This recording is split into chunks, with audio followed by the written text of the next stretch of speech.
Yo sé, yo sé.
sea, tengo que ser buena. ¿Y cuál es su nombre? Y Santiago no puede cuidar. ¿Ustedes creen que eso es cierto? Hombres y mujeres podemos hacerlo, pero pensar, por ejemplo, que yo, si no, yo también puedo ser una mala cuidadora y no me gusta, pero como que ese trabajo se me asigna. ¿Me entiende? Al punto que voy, que es como decir que Santiago sí o sí tiene que cargar 20 ladrillos, porque él es hombre. Entonces lo tiene que hacer. Entonces es la misma sociedad, ese consenso social que está ahí, que comienza a decir cosas que deberíamos hacer los unos y los otros. A propósito de lo que estamos hablando, ¿qué ven en esta imagen?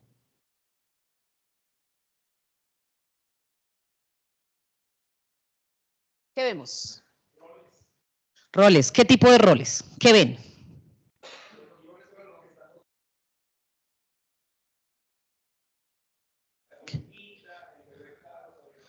Gracias, sí. Estereotipos, ¿qué otra cosa vemos? ¿Qué vemos sobre el cuerpo? Los colores y en el cuerpo, ¿qué más podemos identificar? Ok, ¿qué otra cosa? ¿Los qué? Sí, también, digamos, pero fíjense que él, el niño, está sin camisa, ¿cierto? Y nosotras. Eso luego genera, digamos, tiene mucho sentido, sobre todo para las mujeres cuando hablamos de violencia sexual, ¿sí? Porque nos han dicho que nos tenemos que cubrir y muchas veces cuando somos víctimas de violencia es culpa de nosotras. Entonces, ya lo vemos. ¿Qué vemos acá? Vamos a hacer, no han visto las novelas, ¿sí? O sea, no saben el contenido. Lean el póster, vean el póster. Sí, como si estuviéramos acá en un ejercicio de qué ves en la imagen. Sí, para quienes conocen la novela, no me cuenten, pero ¿qué ven? Es en esa imagen. ¿Qué ven? Yo veo mujeres y hombres. ¿Qué ven? A propósito de lo que hablamos. Ustedes son los críticos de esa imagen, de esas imágenes. ¿Qué vemos? Lo que estoy viendo son títulos muy provocativos. Sí. Sí. Muy provocativos para las que provocan son las mujeres. Por aquí alguien dijo sexualización muy bajito, sexualización de los cuerpos. ¿Qué otra cosa ven? ¿Qué están vendiendo? De acuerdo, una imagen. ¿Qué más vemos? ¿Qué se les ocurre?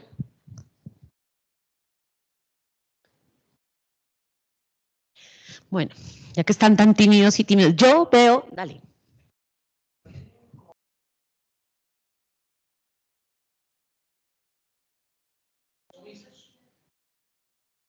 Tal cual, sí. Si uno ve, digamos, como ya sabiendo el contexto de las novelas, pues son dos narconovelas muy famosas que retratan a la Colombia de los 90, ¿no? O sea, quizás algunos aquí son más chiquitos, pero es la Colombia de los 90 retratada, en donde ubica a hombres y mujeres en lugares distintos. Entonces, la sexualización de los cuerpos, porque vendemos a través de los cuerpos, y estereotipos de belleza, porque es una belleza que pareciera, sí, que siempre nos venden en los medios y que, por ejemplo, a las mujeres nos cuesta un montón reconciliarnos, porque es como si la belleza perfecta solo fuera 90, 60, 90, este tipo de cuerpos, señora.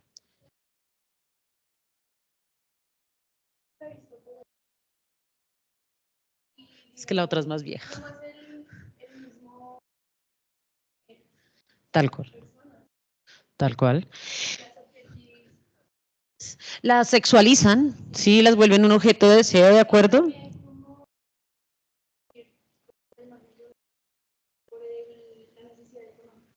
Tal cual. ¿Cierto? Porque es que nos ubican en eso, como si uno, las mujeres colombianas todas fuéramos así. ¿Cierto que no? Esa no es la única belleza, está perfecta, pero no corresponde a la absoluta realidad. A los hombres también los ubican en lugares. O sea, nosotros hablamos de las mujeres, pero fíjense que está un hombre alrededor de mujeres, en una sociedad que le dice, no importa, ¿sí? O sea, no importa que seas el más guapo, tenga plata, tenga poder, sea malo y va ganando, ¿sí? y que efectivamente todo el tiempo ya cuando uno muestra, como lo menciona el compañero, pues los títulos también que señalan sin tetas no hay paraíso. Si en Bogotá, digamos en Bogotá, esto no se ve tan marcado, pero en algunas regiones de Colombia sí, y es como toca engallarse, así digamos en una forma de vender. Así como las imágenes, por eso es muy importante, yo no sé si ustedes se han dado cuenta o más bien han reflexionado, y es que cómo era antes la cerveza Águila y hoy cómo es la cerveza Águila en términos de publicidad. Es la misma cerveza, claramente. ¿Cuál es la diferencia de la publicidad de la cerveza Águila antes a la de hoy? ¿Caballeros no toman cerveza Águila?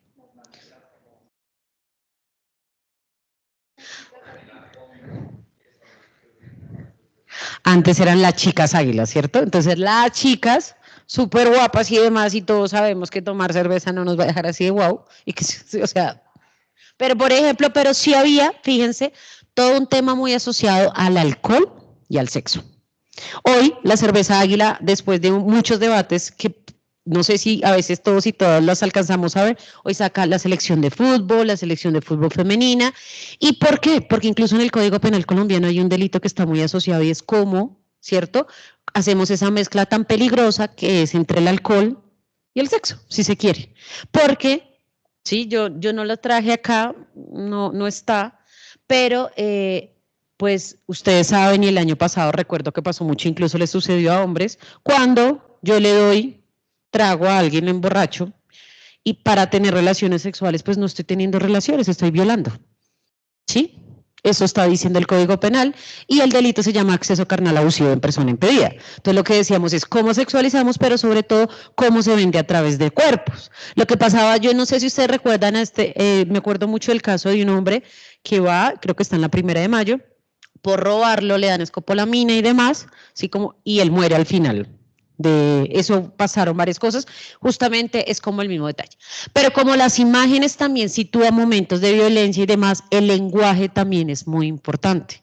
Y una vez se escucha que la gente dice, yo no soy violenta, yo no violento, pero su lenguaje pues no corresponde a la realidad. Entonces, para los caballeros, cuando uno dice el último que llegue es una nena, ¿qué quiere decir? ¿Cierto? Y seguramente muchos no lo dirán con ese sentido, porque a veces también creo que culturalmente lo que hacemos es repetir. Sí, entonces los dichos, las costumbres y demás aquí en un país como el nuestro son de generación en generación. Sí, pero efectivamente lo que está diciendo la frase entre líneas es que las mujeres estamos de últimas. Levanten la mano aquí a quienes les dijeron, ya aprendió a cocinar para poderse casar. A los caballeros no les dijeron eso, y eso que esa es una frase que hoy ya no se utiliza tanto.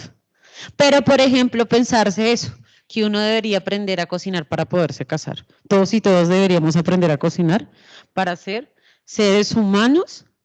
Dale, es muy fuerte.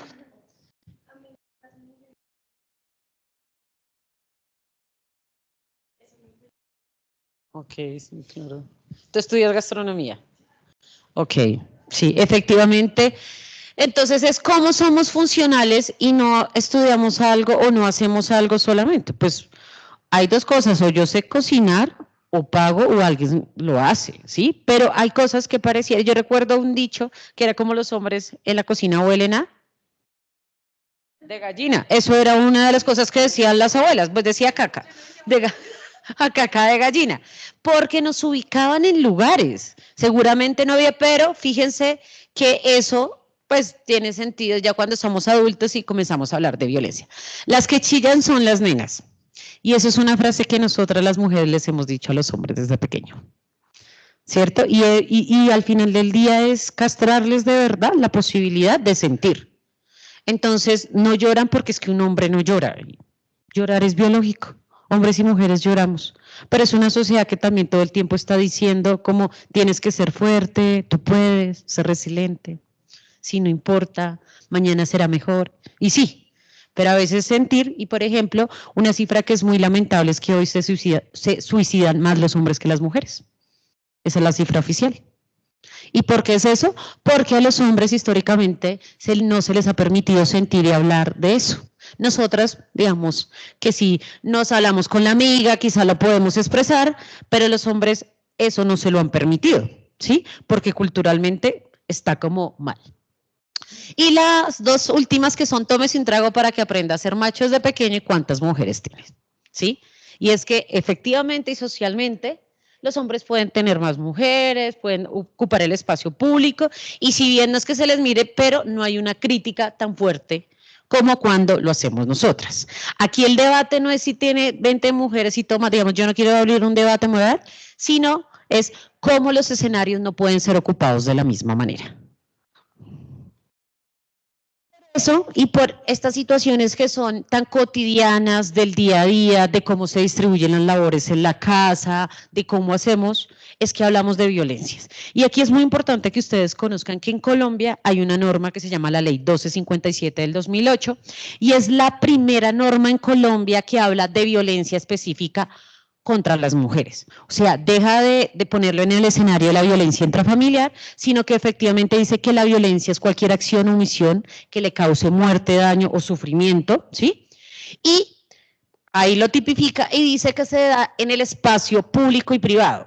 Aquí es muy importante tener en presente esto, porque cuando yo voy a denunciar, tengo que evidenciar en qué contexto es la violencia y dos, porque no era, yo recuerdo también el refrán de que como las cosas sucias, la ropita sucia se lava en casa, ¿cierto? Entonces, como lo que pasa dentro de la casa se queda aquí y ahí no hay solución. Lo que está diciendo la norma no, sí hay, y lo que pasa en casa también hace parte del escenario, o sea, digamos, de la apuesta pública y también es un delito. Entonces, quiero contarles que esta norma comienza a decir, esto es violencia y a ponerlo en un escenario de discusión, pero efectivamente de que nosotras y nosotros lo podamos reconocer. La violencia física creo que es una violencia que todos y todas aquí reconocemos, ¿no? Es una violencia que me deja huellas, es una violencia que es evidente, pero es una violencia que ha ido escalando, ¿sí? Y que viene de un perdón no vuelve a pasar, pasa. ¿Sí? Ese perdón, no, eso es carreta. ¿Listo? Pues yo llevo como 12 años trabajando esto y no conozco el primer caso exitoso, pero quizás lo pueda conocer más adelante. Pero esta violencia ha ido subiendo a tal manera de que ya no solamente te doy la cachetada, sino te boto por las escaleras, te doy la puñalada, te sumo la costilla, ¿sí? Y ahí podríamos hablar de otros delitos, pero comienza hasta con un simple empujón. Quiero un poco detenerme acá y es la violencia psicológica. Cuéntame en ejemplos de violencia psicológica, ¿cómo sería la violencia psicológica? Dale. Decirle a una persona que es inútil, eso va en doble vía, ¿cierto? No solo a nosotros, pero sí, decirle a una persona que es inútil, eso es una violencia psicológica. ¿Qué otra cosa puede ser una violencia psicológica? Culparla, sí, decirle, ves que yo le pego porque es que usted me saca la piedra. O yo hice esto porque usted, o tengo, ¿sí? ¿Qué otra cosa puede ser violencia psicológica? Los gritos, exacto, sí, pueda que él no me pega, pero todos los días me dice que no sirvo para nada y me insulta. Sí, las amenazas, pongámoslo ahí, como las advertencias, y es como si no llega esta noche a la casa, ¿qué otra cosa puede ser violencia psicológica? Sí, sí, cierto, y es también esta que es muy común, y es que si usted no está conmigo, no está con nadie, si usted no está conmigo, me quito la vida, y todas las manipulaciones, si usted no está conmigo, no le doy los alimentos de los niños y las niñas. Sí, eso puede ser manipulación que está en una violencia económica. ¿Qué otra cosa? ¿A qué le suena que puede ser la violencia psicológica? Yo recuerdo una propaganda que daban antes que era muy importante y que creo que daba un contexto de la violencia psicológica. Sí. Si usted está en la casa, ¿para qué estudia? ¿Cierto? Uno para estar en la casa no necesita maestría ni especialización. Tal cual. Aquí es muy importante porque la violencia psicológica es una violencia silenciosa, pero es una violencia que se naturaliza y se normaliza, ¿sí? Es una violencia que viene con los insultos, como ustedes lo decían, con las humillaciones, agradezca que yo soy quien le mantiene, ¿sí? Agradezca que por mí estudia, pero mire lo fea que usted está, agradezca que estoy con usted. Sí, puede ser. Los chantajes, las descalificaciones, pero ¿para qué estudia eso? Sí, usted no necesita estudiar ni trabajar, quédese en la casa. Y en pleno siglo XXI pasa eso en relaciones muy jóvenes. ¿Listo? El control. Eso no salga con sus compañeras y compañeros del trabajo porque allá eso se vuelven locos. ¿Sí? O yo voy y te dejo y te traigo pilas. Yo no estoy diciendo que si pasa eso, pero tenemos que poder evidenciar esa línea que es muy delgada entre el control. Y eso me hace acordar una de las situaciones que si bien la tecnología ha permitido que muchos y muchas podamos y que la pandemia, por ejemplo, ayudó a poderse encontrar con la gente, a encontrarse en términos virtuales y demás, y que hoy, por ejemplo, estemos conectados y es, mándeme su ubicación en tiempo real, ¿no? Entonces quiero saber que sí está en la universidad. Hágame una videollamada para saber que está en su casa. Mándeme la foto que sí está en el taller con la de la secretaría. ¿Sí? Y eso es una forma de control, que va en doble vía. Aquí yo no estoy diciendo, Jenny, oh, nosotras todas dulces y tiernas. No, también lo hacemos, ¿sí? Y eso puede desencadenar en situaciones muy violentas. Y como lo dice la imagen, ¿usted dónde está? ¿Quién le dio permiso salir? Entonces hoy vemos adultos y adultas con 2 papás y 2 mamás. Entonces ya no solamente si vivimos en la casa, quienes viven en su casa, pues sabemos que cuando estamos con nuestros papás estamos obligados a dar, ¿cierto? Como dónde estamos porque al final del día no nos hemos emancipado. Pero encontramos ya parejas que viven en donde hay un control absoluto de todo lo que estamos haciendo y es muy peligroso. A mí, por ejemplo, eso, mándame su ubicación en tiempo real, me parece complicado, ¿cierto? Y no solo porque pueda estar en otro lugar, sino cómo las desconfianzas se pueden dar. Esta violencia, que es la más naturalizada, normalizada, como yo les digo, puede desencadenar en que una persona tenga depresión, una persona no quiera salir de su casa e incluso una persona quiera quitarse la vida. Lo puede llevar y pues ustedes saben que después de la pandemia, de las cosas que sí se demostró es que es un país que tenemos problemas de salud mental, sí, y salud emocional. ¿Qué sería la violencia sexual? ¿Cómo la ven? La violación, entendida como penetración, ¿sí? ¿Qué otra cosa puede ser violencia sexual? Tal cual, que no necesariamente haya penetración, que eso es muy importante para la 1257, porque antes de eso el Código Penal colombiano solo decía que era violencia sexual cuando había acceso carnal abusivo, que hubiese penetración. Pero, por ejemplo, si a mí me tocaban, me manoseaban y no alcanzaba, no se asumía como violencia sexual y eso realmente es muy tenaz. ¿Qué nos está diciendo la norma? Y me olvidé decirles, esta ley 1257 solo aplica para mujeres mayores de 18 años. Niños, niñas y adolescentes, el Código de Infancia y Adolescencia, porque por supuesto lo amplía. Pero lo que está diciendo es que la violencia sexual es si estoy manoseada, tocada, el acoso puede constituir una violencia sexual. El acoso callejero puede constituir una violencia sexual y fíjense en acá cuando yo les mostraba el tema de la imagen, cuando uno escucha relatos, por ejemplo, de mujeres que han sido víctimas de violencia sexual y van a denunciar, les dice, pero usted ¿por qué estaba vestida así? ¿Pero usted por qué estaba a las 12 de la noche? Y entonces una que es víctima, ¿cierto? Resulta castigada, señalada, y pasa mucho. Recordemos actos, y ahí a los chicos que son muy jóvenes, y a los hombres en general, yo puedo tener 18 años, y si tengo una novia de 13 años, estoy cometiendo violencia sexual. Bueno, en menor de 14, siempre se presume, o sea, sí o sí hay violencia sexual. Así mi novia de 13 años vaya a decir, no, es que yo sí lo quiero, y yo estoy con él porque así lo quiero. ¿Sí? E incluso en menor de edad, uno puede demostrar, digamos, ahí sí es la pericia de quien esté ahí, de que hay un ejercicio de poder, ¿sí? En ese menor de edad. ¿Y por qué los mayores de edad? Pues obviamente tenemos que tener mucho cuidado. Yo recuerdo un caso que para mí es tremendo frente al tema de violencia sexual y es el caso que sucede en el marco de la pandemia en el Caquetá, una niña indígena de 12 años, víctima de violencia sexual de 8 soldados. Y la gente decía es que ella quiso. ¿A quién se le ocurre que uno va a querer que 8 hombres se turnen para violarlo?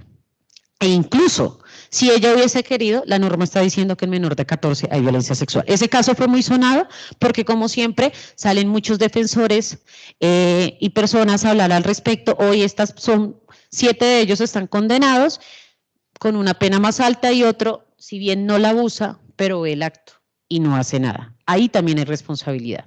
y más en servidor público, ¿no? Porque se supone que eran soldados que están para proteger y en menor de edad, con el agravante que era una mujer, una niña indígena.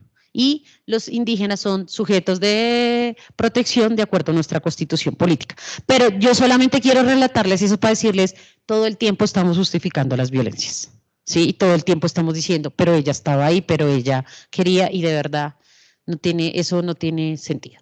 Y pues la violencia económica y patrimonial, aquí la violencia está muy asociada a todo el tema de la inasistencia alimentaria, el control del dinero, el tema de los bienes, entonces hay de verdad, tiene que ser, y eso los abogados y las abogadas siempre son muy claras diciéndolo, cuando se acaba el amor, el patrimonio se afecta, entonces tengamos muy claro el tema de los bienes, entonces nos organizamos, compramos un carro, pero lo ponemos a nombre de la hermana, y nos separamos y entonces no hay que liquidar, porque no hay bienes en común, ¿sí? No construir en la casa de los papás, porque digamos ahí, si voy a liquidar la sociedad conyugal, no hay que liquidar. Recordemos que la herencia nunca hace parte de la sociedad conyugal, ¿sí? O sea, si yo tengo, acá estoy, me organicé con el compañero y la mamá tenía un terreno, hicimos una casita y nos separamos.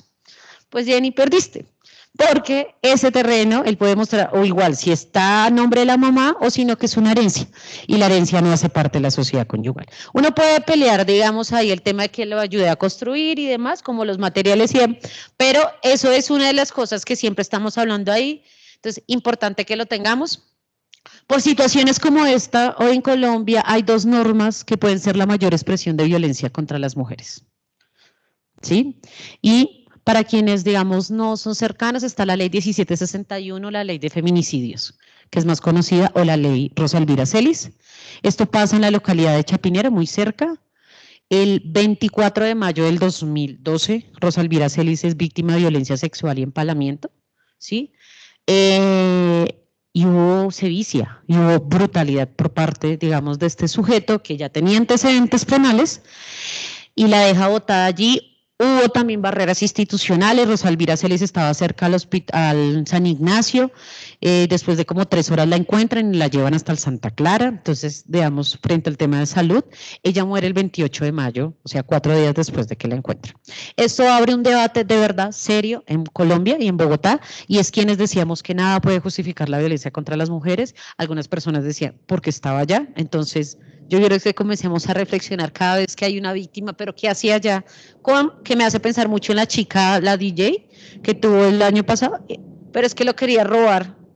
Caray, o sea que mi destino al final es estar en una maleta descuartizada. O sea, fíjense el nivel que uno puede llegar a justificar una violencia. Desde ahí se habla de feminicidios en Colombia a partir del 2015, pero recordemos que en el 2017 Juliana Zamboni, localidad de Chapinero, barrio Bosque Calderón, no estaba tarde de la noche, tenía 7 años, estaba al frente de su casa, no eran las 10. Este hombre muy educado, él se la lleva, la viola y la mata. Gracias a que teníamos la ley 1761, esta persona tiene una condena de 50 años, porque acuérdese que era menor, era indígena y demás, porque es importante que Fiscalía pueda tipificar el feminicidio, porque el feminicidio no tiene, digamos, ninguna redención en la pena. O sea, no es que yo lave todos los días los pasillos y me porté bien, y entonces al final del día las condenas resultan siendo menos de la mitad. Importante que sigamos reconociendo porque el último dato que yo tengo en mi cabeza es que a 1 de marzo habían 32 feminicidios en Colombia. Entonces, eso nos está, digamos, que están tipificados por Fiscalía. Pueden haber muchos más que no lo sabemos. Y está la ley 1773, que es la ley Natalia Ponce de León, que también fue víctima de agente químico, ¿cierto? Y ahí hablamos incluso de una tentativa de feminicidio. Sí, de una deshumanización, porque aquí todos y todas nos vemos el rostro. Y cuando a mí me ponen un agente químico, yo puedo ser Natalia Ponce de León, que tiene unas posibilidades, o la primera mujer en Colombia que fue en los 90, y mi rostro nunca va a poder volver a ser igual. Entonces también te estoy deshumanizando. Sí, te estoy diciendo, ay sí, no eres mía, no vas a ser para nadie. Entonces, ahí hay situaciones de violencia que todo el tiempo están andando, por eso contarles que en Bogotá las mujeres víctimas de violencia y en riesgo de feminicidio tienen derecho a recibir información, atención en salud, medidas de protección y a denunciar. Entonces quiero contarles, pueda que sé que muchos y muchas no viven en esta localidad o en la localidad de Chapinero, pero es muy importante que tengamos presente. Entonces, si nosotros y nosotras identificamos una violencia, violencia física, sexual, económica, me puedo informar. ¿Informar es igual a denunciar? Está muy bien, o sea que cuando yo llamo al CAA y eso, no estoy denunciando, y ahí es importante que lo tengamos. ¿Dónde me puedo informar? Hay una línea en Colombia que es la línea 155, es una línea para las personas que no, mujeres que no viven en Bogotá, y es una línea de información y orientación. Nosotras como Secretaría Distrital de la Mujer tenemos la línea púrpura, que creo que esa la han escuchado, la línea púrpura distrital, pero quiero ser, digamos ahí, para que ustedes me ayuden. La línea púrpura no es una línea de emergencia. En Colombia, en Bogotá, la única línea de emergencia es la 123, ¿cierto? Entonces, si yo, Jenny, estoy siendo atacada, estoy siendo golpeada, no va a llamar, llamo a la línea, a la 123 porque es la línea que puede, digamos, está la policía y demás. La línea púrpura, si bien es una línea de orientación, me va a decir, mira, la ruta es por acá, hazlo por acá, pero no es una línea de emergencia. La única línea de emergencia es la 123. Las casas de igualdad de oportunidades, como yo les mencioné, vengo de la localidad de Chapinero, pero hay en Bosa, en Ciudad Bolívar, en Suba, en Usme, donde vamos a encontrar abogadas y psicólogas que nos van a orientar. Las casas de justicia, esa es una estrategia de la Secretaría de Justicia, y en Bogotá hay como unas 15. Sé, por ejemplo, que aquí cerca en Chapinero hay una casa de justicia, yo puedo ir a informarme. ¿Y dónde voy a denunciar? En Colombia solo se denuncia en 2 lugares. ¿Listo? Entonces es muy importante.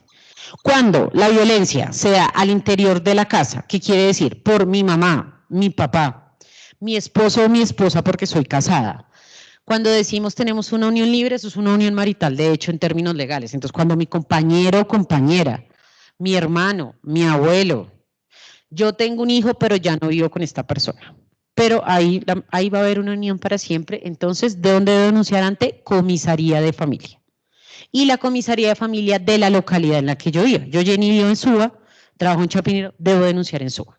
No puedo denunciar en otra localidad cuando la violencia es al interior de la casa, o sea, en el espacio privado. ¿El novio y la novia es familia?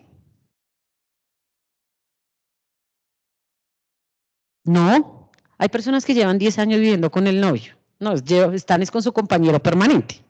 Pero el novio y la novia no son familia, y eso es muy importante. Cuando la violencia es ejercida por mi novio o mi novia, por mi compañero o compañera de estudio, por un compañero o una compañera del trabajo, en el espacio público, en un bar, en un café, en un restaurante, ¿sí? Debo denunciar ante fiscalía, y fiscalía es como la sombrilla, ¿sí? Entonces, ¿dónde denuncio? URIs, unidades de reacción inmediata, Puente Aranda, Kennedy, Engativá. Las URIs funcionan 24/7, entonces puedo ir a denunciar. CAPIP, Centro de Atención Penal a Víctimas de Violencia, esas están ahí al lado de Mall Plaza, Palo Quemado, ahí puedo denunciar cuando la violencia es ejercida por una persona que no hace parte del entorno de mi casa. Eso porque es muy importante, porque yo, Jenny, puedo llegar a la comisaría de familia golpeada a denunciar que mi novio me pegó y no me atiende. Me van a decir, señorita, usted tiene que irse a una URI a denunciar. O puedo ir a fiscalía a denunciar que mi esposo me pegó, y me dicen, no, a usted le corresponde la comisaría de la localidad de Suba. Entonces tiene que ir. Por eso es muy importante que nosotras tengamos, porque eso se nos puede volver en una barrera. Hombres y mujeres, digamos, es exactamente el tema de denuncia. Cuando la situación de violencia es hacia niños, niñas y adolescentes, son 2 entidades las que van a activar. Entonces, es un tema de alimentos, de custodia, de paternidad, Centro Zonal de ICBF. Cuando es un tema de violencia, comisaría. Digamos, ahí se divide como un poco la carga en términos penales de cómo se debe llevar.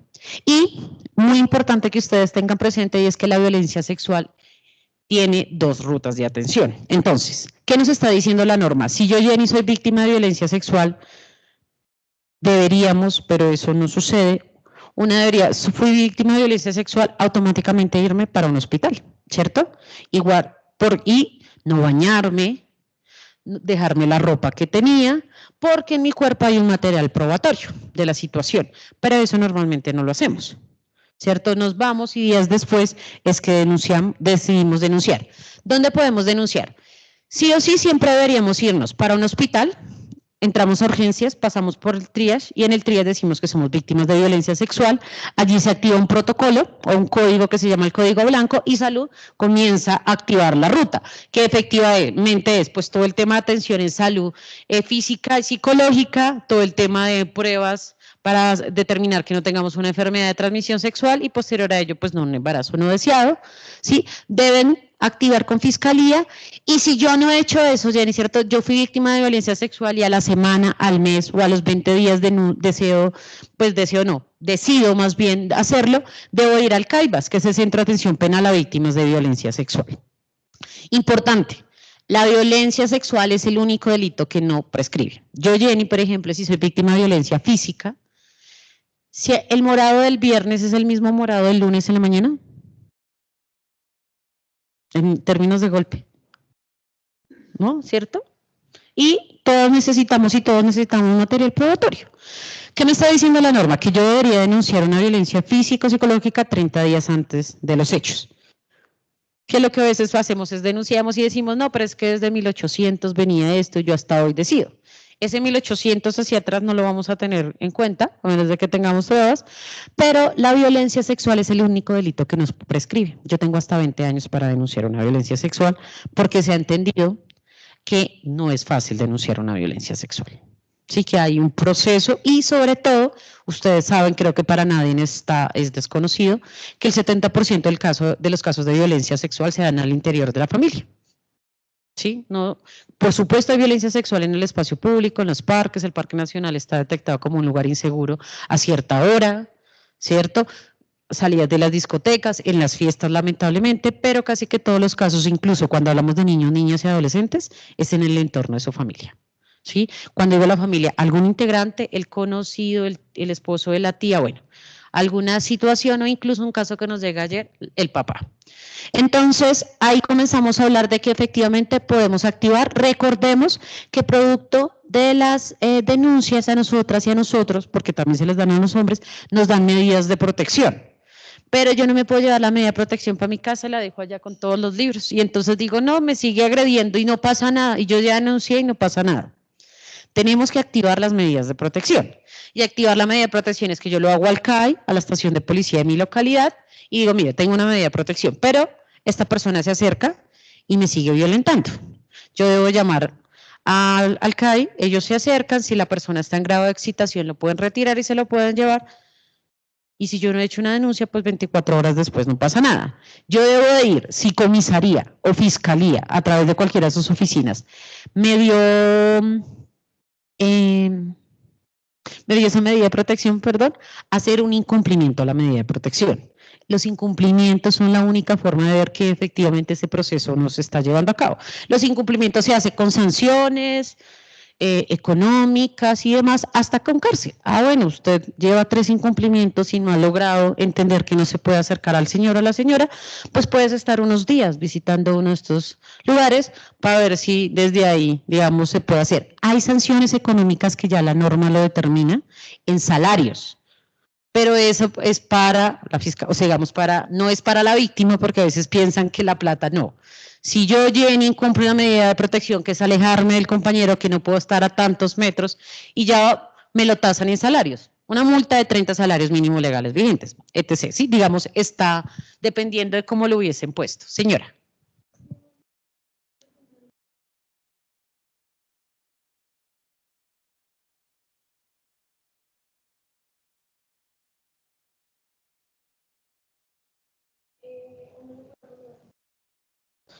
Listo, entonces las cauciones son lo que nosotras llamamos hoy, se llaman medidas de protección, que la norma está diciendo como, mire, estas son, hombres y mujeres tenemos derecho a medidas de protección, ¿no? Aquí es muy importante. Claro que sí, yo debo de ir, por ejemplo, si la violencia psicológica es ejercida por mi novia, entonces yo voy a fiscalía y presento la denuncia. Demostrar una violencia psicológica no es tan sencilla, ¿no? Pero lo podemos hacer. Incluso uno va a medicina legal y en medicina legal hay unos psicólogos forenses, digamos que tienen como la especialidad para determinar qué producto de esa violencia psicológica, porque pues no hay una huella visible, yo Jenny ya no quiero hacer ciertas cosas, mi estado de ánimo, incluso mi salud física y demás, está mejorando y se puede poner una medida de protección. La medida de protección va desde no se me acerque hasta el desalojo, hasta casa refugio. ¿Sí? Hay una cantidad de medidas de protección que el comisario, la comisaria, el juez o la jueza de familia van a determinar cuál es la mejor medida de protección que debo tener. Si bien es más fácil poner medidas de protección cuando no somos parejas, a veces viviendo en la misma casa puede haber una medida de protección, por ejemplo, que es desalojo del agresor o la agresora. ¿Sí? Hay medidas de protección incluso cuando se presume violencia sexual, que esta persona no se puede acercar a los hijos y las hijas. ¿Sí? Eso lo determinan, pero sí se puede hacer una medida de protección efectivamente. Entonces, como les mencionaba, esa era la ruta de atención, es la ruta que tenemos nosotras desde la Secretaría de la Mujer. Reconocemos las barreras y por eso estamos en esa línea de orientación que justamente es buscar y ayudar a que las mujeres puedan denunciar. Esto no quiere decir, por ejemplo, que los hombres no accedan a la ruta de atención, no denuncie, seguramente no entrará por la 1257 porque reconocemos que sucede. Contarles, como les mencioné, que nosotras tenemos el directorio, pues casas de igualdad de oportunidades en las 20 localidades. Importante, yo puedo vivir en San Cristóbal, ¿cierto? Pero trabajo acá y quiero ir a la de Chapinero o a la de Barrios Unidos, lo puedo hacer. No es necesario que sea en la localidad que yo vivo, porque para nosotras eso también contaría como una barrera de acceso al momento de acceder. Recordarles que la línea púrpura es una línea de atención, de orientación y escucha. Los casos de la línea púrpura nos bajan a nosotras para ser atendidos. Esta línea funciona de 24/7, así yo no tenga minutos, ¿cierto? Si marco el 018-1112-137, a mí me van a orientar y me van a decir qué debo hacer en situaciones de violencia. Importante contarles a los compañeros, a los caballeros, que si bien esta no es una línea que nosotras como Secretaría Distrital de la Mujer manejemos, pero a mí me parece súper potente, que se llama la línea Calma. Es una línea para hombres, es una línea de escucha, porque sí tenemos que aceptar que a veces poder expresar, creo que no tenemos herramientas, muchos y muchas incluso, de contención, ¿cierto? Herramientas para poder decir cómo nos sentimos, qué nos pasa y demás. Y esta línea, contarles que sale justamente en el marco de la pandemia. Ustedes saben que en el marco de la pandemia la violencia se disparó, ¿cierto? Porque ya estábamos 24/7 y es distinto y ya uno comprende que, claro, vivo con mi compañero o mi compañera, pero nos vemos en la noche, el fin de semana, a cuando estamos 24/7, todo el tiempo, en situaciones también que fueron muy fuertes, como de no trabajo, de temas económicos, bueno, como que toda la carga que nos trajo esto, y sale esta línea. Pero esta línea lo que tiene el objetivo es que, oiga, si yo, hombre, como que no me siento bien, estoy aireado, estoy molesto, no sé cómo expresarme, no soy asertivo y la única forma a veces de expresarme es con el puño en la cara de alguien, ¿cierto? O me cuesta, o tengo algún malestar, ¿cierto? Emocional, que no he tratado, que no he hablado con alguien, puedo hacerlo a través de la línea Calma. La línea Calma funciona de lunes a viernes, creo que de 8 a 5, y los sábados, como hasta el mediodía, allí nos van a escuchar trabajadoras sociales, psicólogos, enfermeros, y es una línea gratuita. De verdad, socialicémoslas. Hablar de salud mental se hace necesario también, pues decir cómo nos sentimos. Creo que ahí es donde yo todo el tiempo menciono que el tema de salud mental en Colombia está muy mal, porque justamente nos enseñaron a no contar lo que nos sentíamos. Y cuando vemos, por ejemplo, en temas de violencia sexual a niños y niñas, pues la cabeza es lo que juega, porque todo el tiempo les están diciendo, si usted dice eso, yo voy a acusarlo Entonces, creo que esta línea es muy potente para que los hombres la puedan conocer y sobre todo socializar. La idea de hoy era que ustedes, quiero terminar con un videito, ustedes escucharan, pues conocieran, perdón, un poco la ruta.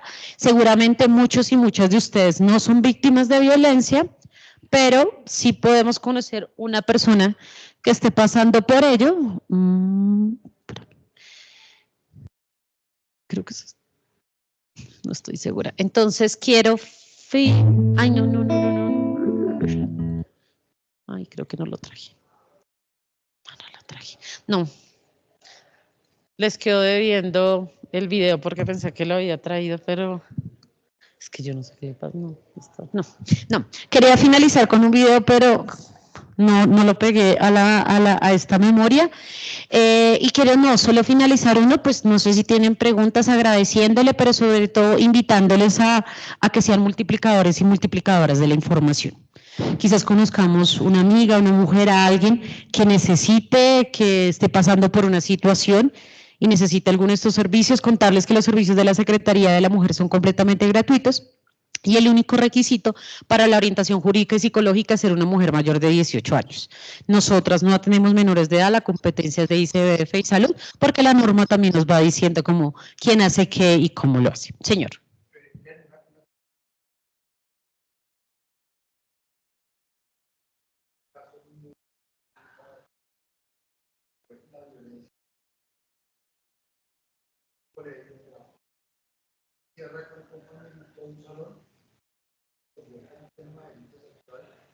La pregunta es por cuando la mamá quiera activar al colegio, porque además finalmente el colegio no puedes exponer el nombre del colegio, te tienes que quedar callado. Entonces, como que todo el mundo empieza a cerrar la puerta.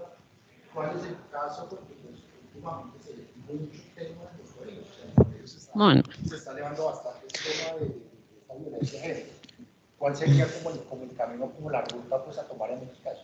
Listo, bueno, aquí hay importante porque incluso la universidad, sé que aquí debe haber un protocolo de género y es que todas las instituciones educativas, tanto en el nivel de posgrado, pregrado y demás, como en los colegios, que es mucho más grave, porque recordemos la responsabilidad que hay cuando hay niños, niñas y adolescentes, deben de tener un protocolo frente a las situaciones de violencia y activar. Sí, muchas veces, por eso es que cuando pasó eso, ¿qué tenía que haber hecho el colegio? Activar el protocolo que es infancia y adolescencia, policía de infancia y adolescencia, ICBF y demás.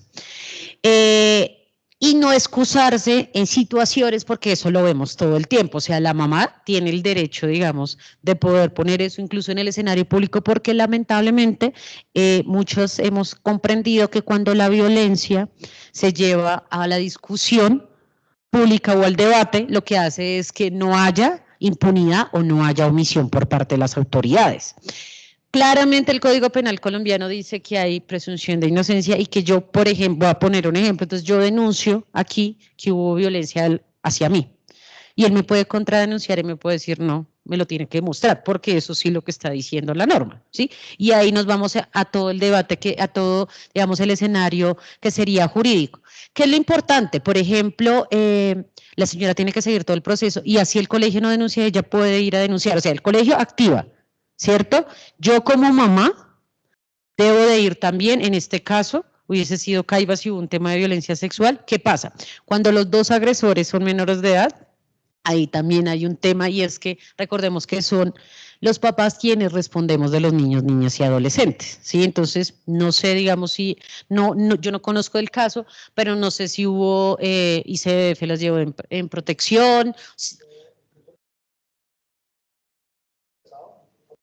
Sí. Todo el mundo empezó a cerrar incluso hasta el tema ministerio, porque no es público, bueno, el nombre, y sí. Finalmente lo llevaron a un medio de comunicación masivo. ¿Para qué no? Ya no hubo tapar ese tema y pues efectivamente la niña la llevaron a medicina legal y efectivamente sí hubo un abuso y era un niño de 5 o 6 años. Entonces, el tema es muy complejo, ¿sí? Demasiado complejo. Y la teoría de los centros en su momento es como que ustedes tienen diferencias, los encierro, les he hecho ya un salón para que... Pues su metodología fue pésima. Mira, ahí hay varias cosas que uno tiene que hablar y es que los colegios no se pueden excusar en la responsabilidad. Lo grave es que sean 2 niños de 5 años, o sea, uno dice, ese niño en la adultez, ¿qué? Pero si uno comienza a evidenciar, por ejemplo, todo el tema, ese niño debe haber visto, hay un tema de situación de violencia asociada también, porque para que el niño hubiese hecho eso con la niña, él lo debió haber. Porque en la primera infancia, de 0 a 5, todos y todas actuamos por imitación.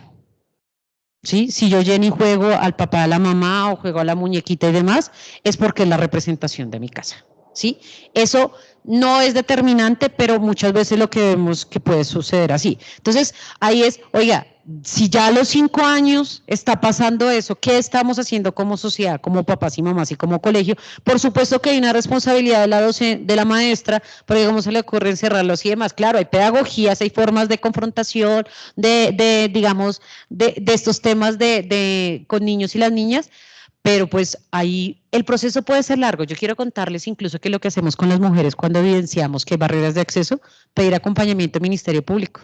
Es que yo voy, entonces en la comisaría me ha tratado mal o en la fiscalía me tratan mal y no me dan. Pido acompañamiento Ministerio Público, ¿qué quiere decir? Personería o Contraloría. Eso también es una estrategia cuando no se me están haciendo. Yo sí les quiero decir, yo puedo denunciar hoy y sobre todo la violencia sexual, no es que yo en un año vaya a ver el resultado. O sea, todo proceso es largo, ¿cierto? Porque todo proceso tiene que tener unas etapas procesales.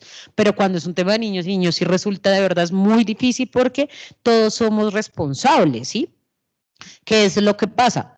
Nosotras incluso por debida diligencia debemos de denunciar cuando evidenciamos una situación de violencia que incluso la mujer no quiere, pero la abogada dice la vida de la mujer está en peligro. Se denuncia por debida diligencia. Pero como sociedad sí es también un cuestionamiento, ¿no? O sea, no decimos nada, nos quedamos en silencio, pero ¿qué puede pasar con ese niño y esa niña en una adultez? ¿Sí? Y uno tiene que comenzar a hilar ahí más fino y ver qué pasa al interior de la casa de ese niño, o ese niño lo está viendo en redes, o lo está viendo en televisión, o lo está viendo en su casa. La docente tiene, por supuesto, una responsabilidad. Por supuesto que uno no va a querer hacer eso, pero pues tú no dejas a tus niños encerrados, ¿no? Y eso no solo pasó, yo sí recuerdo el caso como una niña de 12 años que también fue víctima de violencia sexual por sus compañeros de salón. Eso es muy grave, eso también nos está hablando de una sociedad que está rayada. Señora.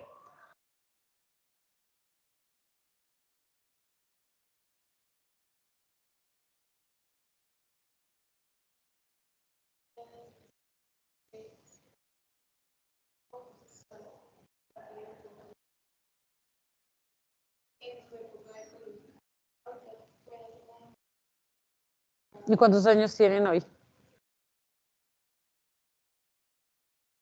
Tú tienes 19. Ok. Bueno, ahí lo que, digamos, mi consejo, sobre todo en menor de edad, y yo les decía, como cuando sería llamar a una, yo con Flor te dejo como los datos y consultarlo con una abogada. ¿Sí? Ahí es muy importante y por eso es tan potente cuando nosotras les decimos es el tema de orientación. Porque cuando yo me voy a enfrentar a una autoridad, yo tengo que saber como cuáles son mis derechos, qué me está diciendo la norma, ¿sí? Como el paso a paso. Mira, para mí el mejor ejemplo de cuando uno no conoce la norma es cuando yo salgo ahorita aquí a las 76, ¿cierto? Y yo voy para el portal del Tunal. ¿Cuál me sirve? ¿Un cuál? Una H15 dice sí, pero no, alguien me puede decir, no, coja el D o coja el F. ¿Esos a dónde me llevan? A la 80 y demás. Y entonces yo no encuentro la ruta. O a veces las personas hay quienes nos asesoran muy bien y quienes nos asesoran muy mal. Entonces lo que tenemos que revisar, digamos, frente a esta pregunta que tú haces, asesorarte con una abogada. ¿Sí? Porque lo que yo les menciono, cuando la víctima, o sea, en términos legales, cuando la víctima tiene la misma edad y el victimario, los papás son responsables. Ahí tocaría, y los papás de los dos también, porque hubo un silencio. Y el silencio administrativo a veces es positivo. Entonces quiere decir que mi consejo es asesorarnos con la abogada y ver, digamos, en términos legales cuál sería la vía y si y se lleva porque en términos está y demostrarlo. ¿Sí? Que es lo que nosotras siempre les decimos, no, sobre todo a las chicas. Es muy importante denunciar prontamente, sé que uno a los 6 años pues no tiene esa posibilidad de hacerlo, digamos, está limitado, para poder demostrar qué sucedió. Ahora, uno pensaría que esa pues no hay cárcel, ¿cierto? Por supuesto. Porque este sujeto, o sea, este niño, por eso no tiene cédula, pero sí tiene que haber unas situaciones, digamos, en términos penales. Hoy uno pensaría, si ustedes no sé si se han dado cuenta que el crimen organizado utiliza muchos menores de edad, porque como los menores de edad no pueden ir, sí pueden ir, después de los 14 años hay y sí hay un tema de pena. Por supuesto que no va a ser igual que si fuera una persona mayor de edad. Por eso en todo el tema del crimen organizado, en las pandillas y demás se utilizan a menores de edad, ¿sí? Como una forma de intentar esquivar la ley, pero sí hay una responsabilidad también como fiscal. Entonces sería revisarlo con un abogado.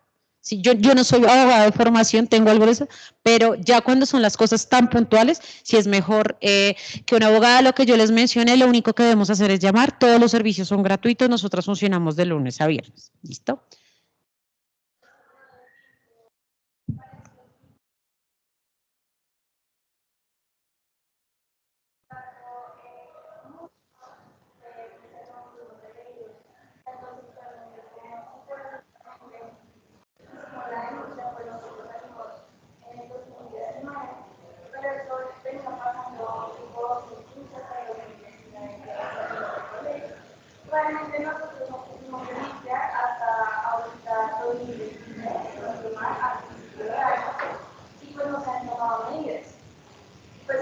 pero muchísimos testimonios de que siguen pasando cosas de los cristianos. Y lo único que hace la fiscalía es aceptar y ya es como que no, todo está bien, sí, las cámaras están bien. Y digamos, hubo un punto en que las grabaciones, o sea, tenían las grabaciones donde se evidenciaba la violencia psicológica y la violencia sexual que se evidenciaban en esas cámaras. Entonces, Y las borraron. Entonces, cuando se lo aproximaba, porque siguen pasando cosas y pues no se toman esa relación.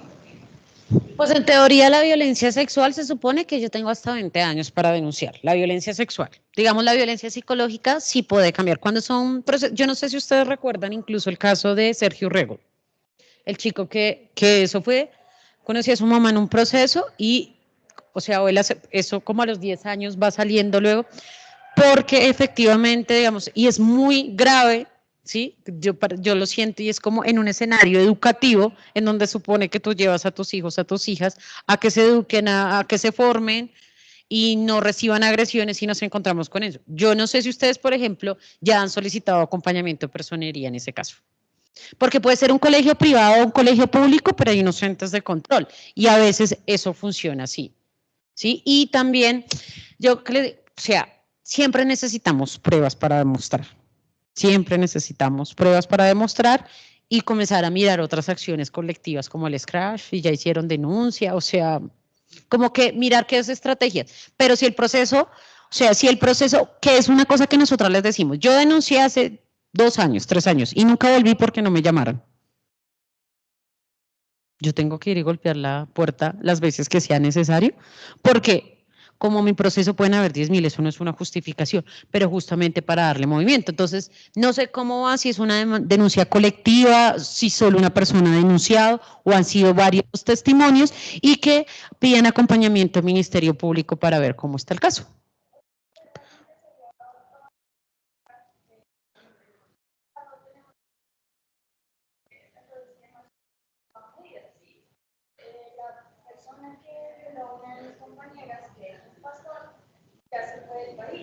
Ah. Entonces, pues, se fue del país y no han hecho absolutamente nada. Hay pruebas, o sea, tenemos absolutamente todo. Y pues, las cosas siguen así, siguen pasando y muchos se han venido quejando. Salimos en noticias, salimos en un montón de cosas. Y no pasó. Lo que decían las personas que los apoyaban a ellos es que solamente fue un show mediático. Ok. Entonces, pues, es como grave esto, que a uno que ni le haga la denunciar, porque no se toman medidas, pues, con eso. Ok. ¿Era un colegio religioso, sí? Ay, dato para que no metan a sus hijos. Efectivamente, yo digamos que reconozco, nosotras si bien no acompañamos mucho los procesos con menores, reconozco como todas estas barreras, por ejemplo, es lo que hoy pasa con los feminicidas. Entonces, la mato y me mato. Ahí ya no hay delito, o sea, ahí ya se acaba el proceso legal. Lo que hizo el pastor, pues, la que hace mucha gente es irse del país, ¿cierto? Entonces, ya fuera, ¿cierto? A menos de que él entrara y hubiera una orden de captura y demás, pues cumpliría, digamos, alguna pena. Pero estando afuera, básicamente lo que hizo fue irse, impunidad, ¿sí?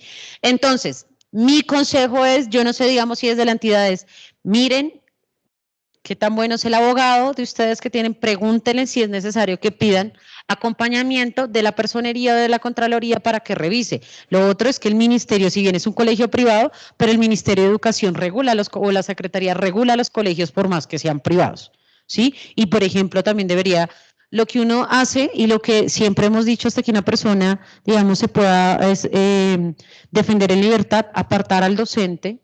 Sí, porque yo no le puedo violar el debido proceso si un fiscal no lo ha condenado, pero lo que yo se haría es apartarlo de su ejercicio sin quitarle el trabajo, porque también hay otros y que comiencen a resolverse el tema. Entonces es como al interior de los colegios tenemos estas personas que en vez de cuidar y proteger, pues abusan de los niños y de las niñas. Entonces sería revisar, mi recomendación siempre es asesorarnos de la abogada y revisar qué otras estrategias podemos hacer.